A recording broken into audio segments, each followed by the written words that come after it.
आज हम बात कर रहे हैं क्लास 8 चैप्टर 8। इसके हमने 5 पार्ट बनाए थे और उन 5 पार्ट में हमने 3 क्वेश्चन कर लिए थे। कंपाउंड इंटरेस्ट हमारा टॉपिक था। तो उसी क्रम में आगे बढ़ते हुए अब हम जरा चौथे क्वेश्चन पे आ जाते हैं। जैसे मैं क्लास में पूछता हूँ कि भाई क्या चल रहा था, तो तुम्हारा उत्तर आ जाता है जो कि सर एक्सरसाइज 8.3 का क्वेश्चन नंबर 4।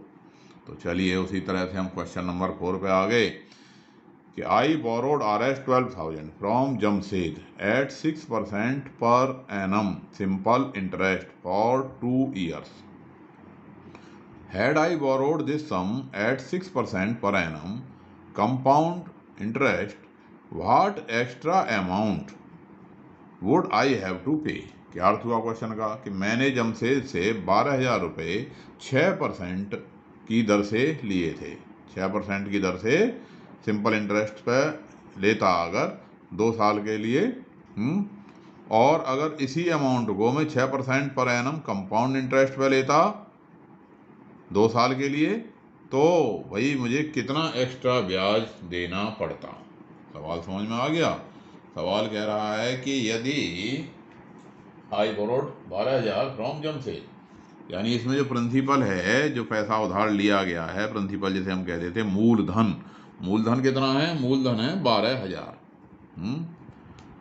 और जो रेट ऑफ इंटरेस्ट है, रेट ऑफ इंटरेस्ट है 6% पर एनम, 6% प्रति वर्ष। चलो हिंदी में ही बात कर रहे हैं हम सारी। और टाइम है हमारा 2 साल, 2 ईयर। ठीक है, 2 वर्ष। अब सवाल पूछ क्या रहा है? सवाल ये पूछ रहा है कि अगर इसको मैं सिंपल इंटरेस्ट के बजाय कंपाउंड इंटरेस्ट पे देता तो मुझे कितना अधिक ब्याज देना पड़ता। ठीक है कि नहीं? अब हमें डिफरेंस पूछ रहा है, अलग अलग ब्याज नहीं, वो केवल अंतर पूछ रहा है। तो अब इस सवाल को हम बड़े ही आसान तरीके से कर सकते हैं। कैसे? कि भाई उसको 2 साल में जो ज़्यादा पैसा देना पड़ेगा वो क्या देना पड़ेगा, जो क्यों सिंपल इंटरेस्ट में तो सीधा सीधा P/R/T/100 लग जाता, और कंपाउंड में क्या होगा कि जो 1 साल बाद जो ब्याज है उस पर ब्याज देना पड़ेगा। तो यानी जो डिफरेंस, यानी अंतर, डिफरेंस बिटवीन क्या, between simple interest and compound interest, compounded annually. Hindi में हम इसे क्या कहेंगे कि सिंपल इंटरेस्ट और कंपाउंडेड एनुअली वार्षिक संयोजन का ब्याज का अंतर बराबर हो गया क्या? वो हो गया कि इंटरेस्ट पे interest, interest on interest, simple interest कम कहें simple interest on interest of 1 year. यानी या इसे कहें कि 1 वर्ष के साधारण ब्याज, साधारण ब्याज पर ब्याज, हिंदी में बात कर लेते हैं बिल्कुल। तो भाई 1 वर्ष का जो साधारण ब्याज बनेगा इसका, उस पर जो ब्याज बना वही इन दोनों का जो है अंतर होगा। ठीक है। अब 1 वर्ष का ब्याज कितना बना, तो 1 वर्ष का हमने ब्याज निकाल दिया भाई पहले साल का, SI फॉर फर्स्ट ईयर, या 1 साल का जो साधारण ब्याज बना वो हो गया P/R/T/100। तो ये हो गया हमारे पास 12,000 गुणा 6 गुणा 1/100। तो ये हो गया हमारे पास, दोनों जीरो कट गए, 12 छिक्के 720 रुपये बन गया, 720 रुपये। अब इस 720 रुपये पे जो ब्याज बना है 1 साल का, वही अंतर होगा। अब simple interest on this amount, on this interest, वो कितना हो गया फॉर 1 ईयर, वो कितना हो गया भाई 720 पे 1 साल का ब्याज और निकाल दो। 720 गुणा 6 गुणा 1/100, जीरो से जीरो कट गया, 6 दूनी 12 का 2, हासिल 1, 6 7 42 और 1 43/10। तो कितना आ गया 43 रुपये 20 पैसे। यहाँ पे आपको मैं ये समझाना चाह रहा हूँ कि आपके लिए ज़रूरी नहीं है कि हम दोनों सालों का सिंपल इंटरेस्ट और कंपाउंड इंटरेस्ट निकालें और फिर उनका अंतर निकालें। यहाँ हम इस तरीके से भी सवाल को कर सकते हैं। अब है हमारे पास क्वेश्चन नंबर 5। क्या कहता है क्वेश्चन नंबर 5 कि Vasudevan invested 60,000 at an interest rate of 12% per annum compounded half yearly. जो कंपाउंडेड हाफ ईयरली हो रहा है, what amount would he get after 6 month and after 1 year.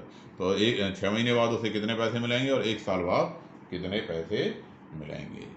तो वासुदेवन के लिए, वासुदेवन के लिए हिंदी में ही बात कर रहे हैं भाई। और वासुदेवन पी कितना है 60,000, ठीक है।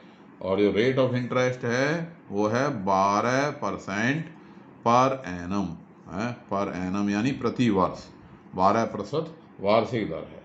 और कंपाउंडेड कह रहा है कि हाफ ईयरली हो रहा है, यानी संयोजन कैसा है अर्धवार्षिक। संयोजन कैसा है अर्धवार्षिक, कंपाउंडेड हाफ ईयरली है, कंपाउंडेड हाफ ईयरली। अब क्या कह रहा है भाई 6 महीने बाद उसको कितना क्या मिलेगा, क्या पूछ रहा है what amount would he get. Amount पूछ रहा है कि 6 महीने बाद उसके पैसे कितने बन जाएंगे। सीधी बात है भाई, 6 महीने में कंपाउंड हो रहा है तो इंटरेस्ट फॉर 6 मंथ है, simple interest for 6 month, for 6 month 6 महीने का साधारण ब्याज, 6 मास का सिंपल इंटरेस्ट, ऐसे हिंदी में हो गया। अब पी तो वही रहा 60,000 है, और दर है हमारी क्या 12, और टाइम कितना हो गया 6 महीने यानी 1/2 वर्ष।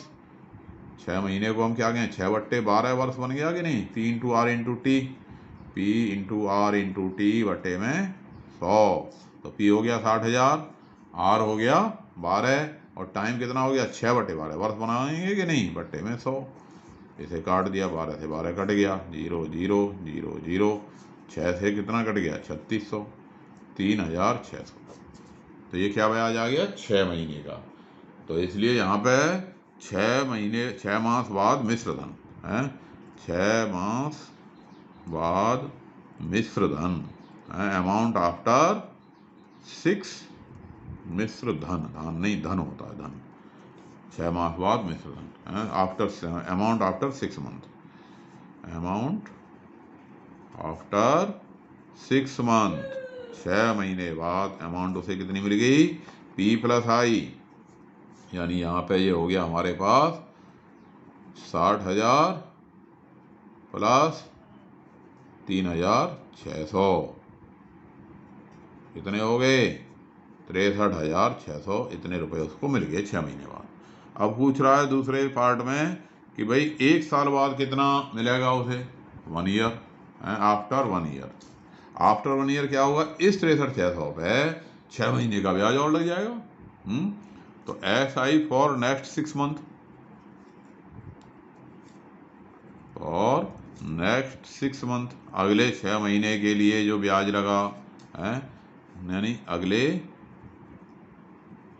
6 मास का ब्याज कितना आ गया। अब P हो गया ये 63,600, P into R into T बट्टे में 100, फॉर्मूला तो वही है हमारे पास कंपाउंड इंटरेस्ट का, P into R into T बट्टे में 100 बराबर आ गया P हो गया हमारा 63,600, आर वही रहेगी कितनी 12%, टाइम आधा 6/12, और ये 100, 12 से 12 कट गया 63,600, गुणा कर दिया 636 को कितने से 636 को 6 से गुणा कर दिया तो कितना आ गया 3,000। 6 छिक्के 36 का 6 हासिल, 6 छिक्के 36 हासिल 3, 6 18 और 3 21 हासिल 2, 6 छिक्के 36 और 2 3816 रुपये क्या आ गया ब्याज आ गया। तो इसलिए 1 वर्ष बाद मिश्र धन है, 1 वर्ष बाद मिश्र धन कितना हो गया, इसलिए एक वर्ष बाद मिश्र धन यानी amount after 1 year, amount after 1 year, एक साल बाद जो अमाउंट बनी वो कितनी हो गई? ये जो पी था, पी प्लस आई, और सी था हमारा 63,600, और इसमें 3816 और जुड़ गया, तो ये हो गया हमारे पास 63,600 प्लस 3800, दोनों को मिला दिया तो 67,416 रुपये बन गए। कितने बन गए? 67,416 रुपये ये बन गए। तो ये 5वां क्वेश्चन आपके समझ आ गया होगा। अब जरा छठा क्वेश्चन देख लेते हैं क्या कहता है छठा क्वेश्चन। क्वेश्चन नंबर 6, हिंदी अंग्रेजी दोनों में बात करते रहते हैं। क्वेश्चन नंबर 6 यानी छठा प्रश्न। अब छठा प्रश्न क्या कहता है इसको देख लेते हैं। तो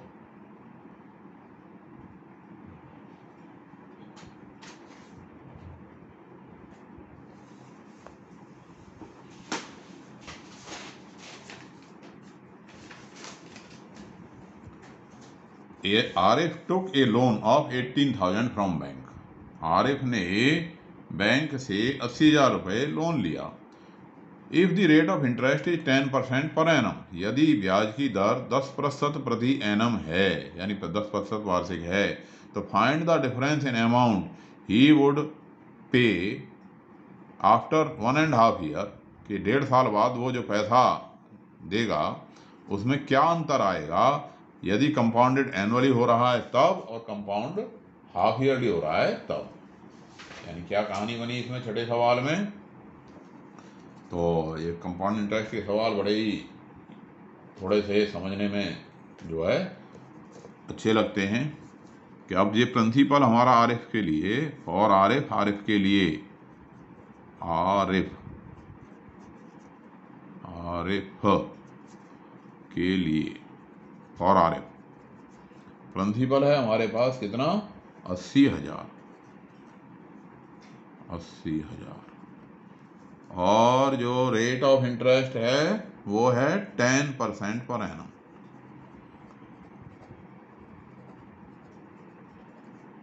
और टाइम उसने पैसा लेना है कितने साल के लिए? 1.5 ईयर के लिए, 18 महीने के लिए। अब ये दो चीज में तुलना चाह रहा है भाई कितना अंतर आएगा अगर ब्याज जो है कंपाउंड होता है एनुअली। तो पहला केस में हम ले लेते हैं कंपाउंड एनुअली है, वार्षिक संयोजन है। यदि वार्षिक संयोजन है, यदि ब्याज जो है वार्षिक संयोजन है, यानी कंपाउंडेड एनुअली है, ब्याज का संयोजन यदि कैसा हो रहा है? वार्षिक हो रहा है। तो भाई सीधी बात है, पहले साल का ब्याज निकाल दिया हमने, इंटरेस्ट प्रथम वर्ष का ब्याज,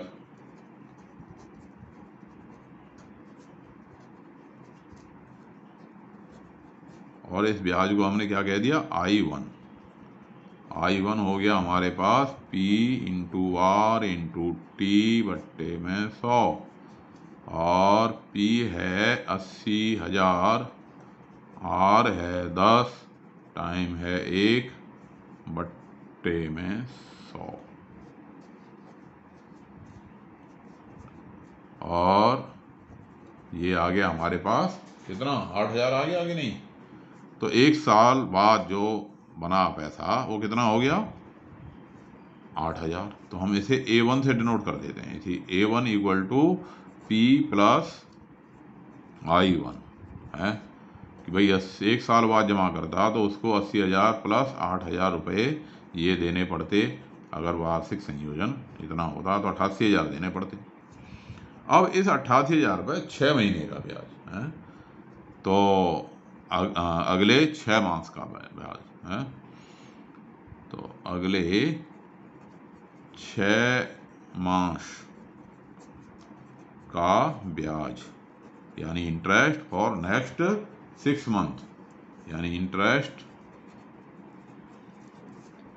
फॉर नेक्स्ट 6 मंथ, अगले 6 महीने का ब्याज कितना हो जाता, फॉर्मूला वही रहता P into R into T बट्टे 100, यानी कि P अब हमारा कितना लिया जाता 88,000, क्योंकि ये जो अमाउंट होगी अब इस पर लगेगा ना ब्याज, तो 88,000 गुणा में आर दर कितनी है 10% और टाइम 6 महीने, 6 महीने का मतलब 6/12 वर्ष, बट्टे में 100, 6 दूनी 12, 0 से 0 कट गया और ये आ जाता हमारे पास, ये 0 1 0 और 1 0 ये उड़ गया और 2 से ये कट गया कितना 4400 और 4400 को, हाँ तो ये हमारे पास जो ब्याज आता वो कितना आ जाता 4,400 रुपये, यानी उसको कुल मिला करके अमाउंट कितनी देनी पड़ती, अमाउंट ये हो जाती हमारे पास 88,000, ये जो अमाउंट थी 1 साल बाद की A1 प्लस में इसको हमने I2 कह दिया, I2 दूसरे हिस्से का ब्याज, यानी 88,000 प्लस 4,400, यानी इसको देने पड़ते 92,400 रुपये अमाउंट बनती अगर संयोजन कैसा हो रहा होता वार्षिक। अब दूसरे में कह रहा है कि भाई संयोजन जो है कैसा हो रहा है अर्धवार्षिक, कंपाउंडेड, एक कंपाउंडेड कैसा है हाफ ईयरली। दूसरे पार्ट में कह रहा है कि भाई ब्याज निकालिए कि यदि कंपाउंड हो रहा है हाफ ईयरली, यानी यदि संयोजन कैसा है अर्धवार्षिक है हाफ ईयरली। अब अर्धवार्षिक होगा तो भाई 6 महीने में टाइम P वही है, P 80,000 ही है आपका, ठीक है ना, P तो हमारा 80,000 ही है और रेट हमारा 10% पर एनम है और टाइम है हमारा 1.5 ईयर ही है। तो अगर क्योंकि संयोजन अर्धवार्षिक है तो जो R आएगा R 10 का आधा, 6 महीने का ब्याज क्या आधा 5% हो गया और इस 1.5 साल में जो N की वैल्यू यानी कितनी छिमाही हो गई 1.5 साल में, तो 3 है, 6 महीने के 3 हिस्से हो गए ना, तो N की वैल्यु हो गई 3 और अब जो अमाउंट बनी वो अमाउंट बन गई A बराबर फॉर्मूला जो कंपाउंड इंटरेस्ट का हमने सीखा था 1 प्लस R बट्टे 100 की power N,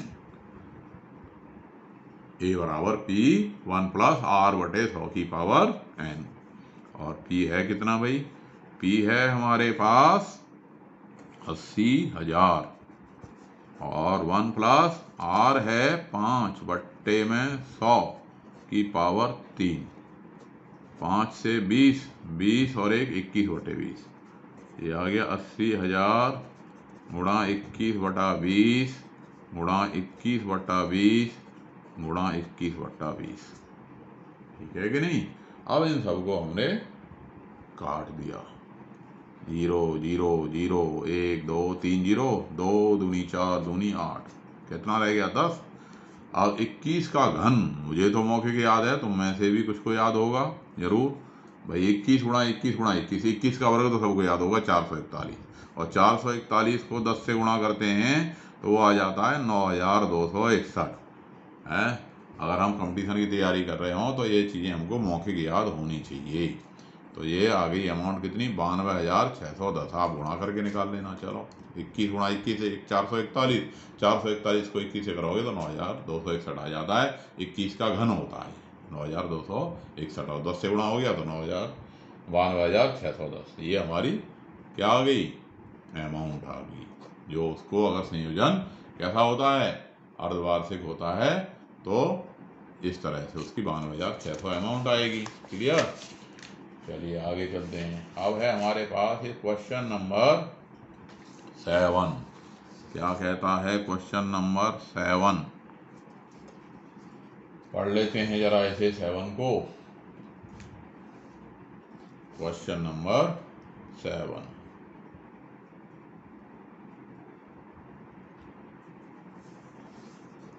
Maria invested Rs 8,000 इन ए बिजनेस. मारिया ने किसी धंधे में, व्यवसाय में 8,000 रुपये लगाए.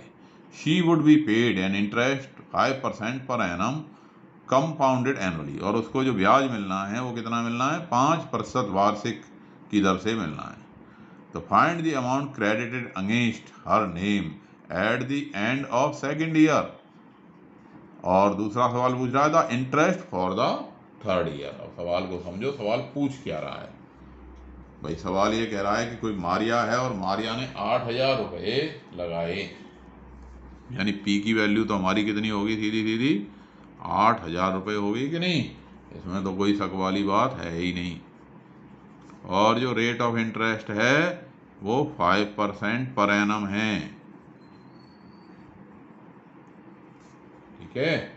अब क्या कह रहा है कि भाई 2 साल के बाद, पूछ क्या रहा है कि उसके खाते में 2 साल बाद कितने पैसे हो गए अगर कंपाउंड एनुअली है. कंपाउंड एनुअली है, कंपाउंडेड एनुअली. ठीक है ना. संयोजन कैसा है? संयोजन वार्षिक है. तो 2 साल बाद उसके खाते में कितने पैसे हो गए, पहले सवाल में ये बात पूछ रहा है. तो अमाउंट आफ्टर 2 ईयर है. तो टाइम कितना हो गया यहाँ पे? 2 ईयर. पहले बार में ये बात पूछ रहा है कि 2 साल बाद उसकी अमाउंट कितनी बन गई. तो ए बराबर सीधा सीधा हमने फॉर्मूला लगा दिया, P1 प्लस R/100 की पावर n होता है. तो यहाँ पे R की वैल्यू भी वही होगी, क्यों? कंपाउंड कैसा हो रहा है? कंपाउंड एनुअली हो रहा है. तो P हमारा 8,000 ही हो गया और ये 5 ही हो गया, बट्टे में 100 और 2 साल में n की वैल्यू 2 हो गई. तो ये आ गया हमारे पास 8,000 इंटू में 5 से काटने से 20, और 20 और 1 21/20 की पावर कितनी आई? 2 आ गई. 20/21 की पावर 2 आ गई. इसको हमने लिख दिया 8,000 गुणा 21/20 गुणा में 21/20. काट देते हैं. 0 0 0 0, 2 दूनी 4, 4 से कट गया 20 बार. 21 गुणा 21, अभी मैंने बताया था 21 का वर्ग कितना याद हो गया? 441. 441 करके देख रखा होगा हमने, 2-3 बार लिखते हैं, याद हो जाता है. तो 2 0 2 और ये 8 और 8, 8,820. ये तो हो गई उसकी क्या, जो पैसे अमाउंट बन गई कितने साल बाद? 2 वर्ष बाद. अब सेकंड पार्ट में वो पूछ रहा है कि भाई तीसरे साल में उसे ब्याज कितना मिला. वो अमाउंट नहीं पूछ रहा, आपको तीसरे साल का ब्याज पूछ रहा है. For third year, interest for third year शब्द को ध्यान दो. 3 साल का ब्याज नहीं पूछ रहा, तीसरे वर्ष के लिए ब्याज पूछ रहा है. तो ये इंटरेस्ट फॉर थर्ड ईयर.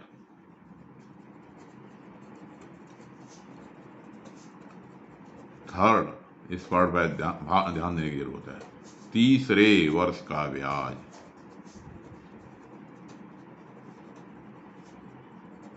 तो तीसरे वर्ष का ब्याज क्या मिलेगा भाई? 2 साल बाद उसकी जो अमाउंट है ये 8,820, ये प्रिंसिपल का काम करेगी. किसका काम करेगी? प्रिंसिपल. और इसी पे 1 साल का ब्याज मिल गया, वही तीसरे साल का ब्याज हो गया, सिंपल सा. तो P into R into T बटे में 100, और P कौन हो गया? यही अमाउंट, जो अमाउंट थी 2 साल बाद की, यही प्रिंसिपल बन गई. किसके लिए? तीसरे साल के लिए. और रेट तो वही रहा 5, और गुणा में टाइम वही 1 वर्ष, बट्टे में 100.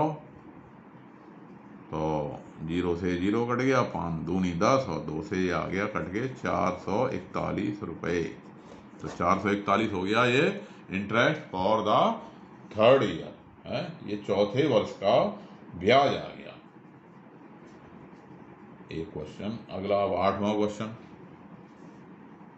Question number 8. क्या कहता है question number 8?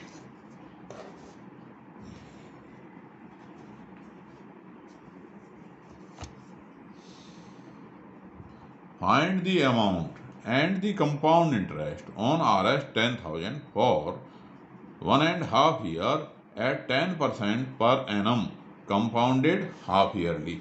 Would this interest be more than the interest he would get if it was compounded annually? सवाल क्या कह रहा है कि अमाउंट निकालिए, find the amount and compound interest है, अमाउंट भी निकालनी है और कंपाउंड इंटरेस्ट भी निकालना है।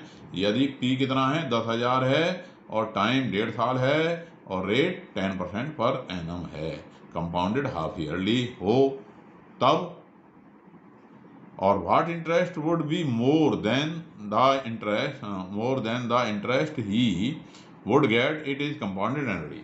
तो क्या ये इंटरेस्ट एनुअली की तुलना में ज्यादा होगा, ये पूछ रहा है 8वें क्वेश्चन में। क्लियर होगी बात नहीं कि ये कह रहा है कि भाई जो प्रिंसिपल है, प्रिंसिपल तो है आपका कितना, 8वें क्वेश्चन में P है 10,000, P है 10,000 और जो रेट ऑफ इंटरेस्ट है वो है 10% और टाइम है 1.5 ईयर और ये कह रहा है compounded half yearly, compounded half yearly यानी जो संयोजन कैसा है, अर्धवार्षिक है। संयोजन, ब्याज का संयोजन, ब्याज का संयोजन अर्धवार्षिक है।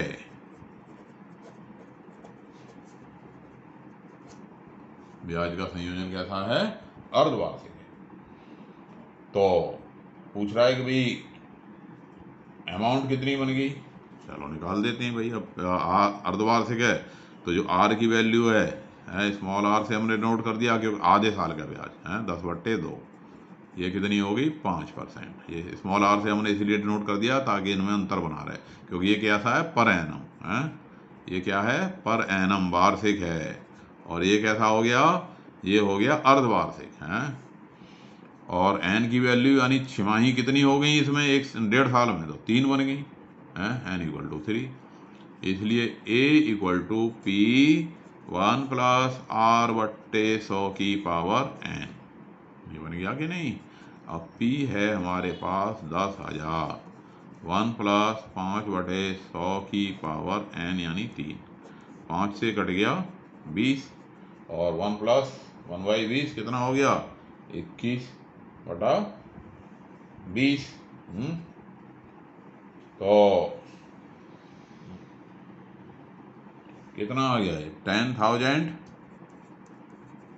इंटू में 21/20 गुणा में 21/20 गुणा में 21/20, ये बन गया। तो अब इसे कैलकुलेट कर देते हैं भाई, 0 0 0 1 2 3 0 गए और 2 से ये कट गया, 2 पंजे 10, 2 पंजे 10।